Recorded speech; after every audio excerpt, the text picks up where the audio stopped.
Een Nijfries printenboek, schreeuwen en tekenen door Paul van Dijk. Omke Oele sjocht sterren. Sjochts die sterren glinsteren.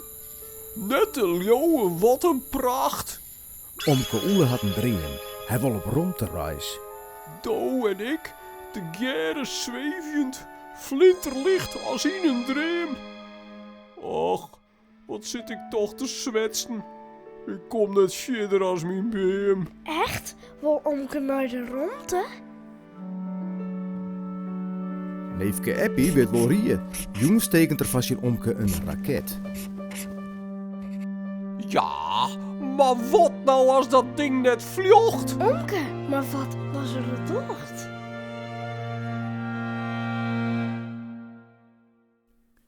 Omke Oele sjocht sterren, giet oer vreunskip en het najaaien van die dreamen. Nou in de boekwinkels.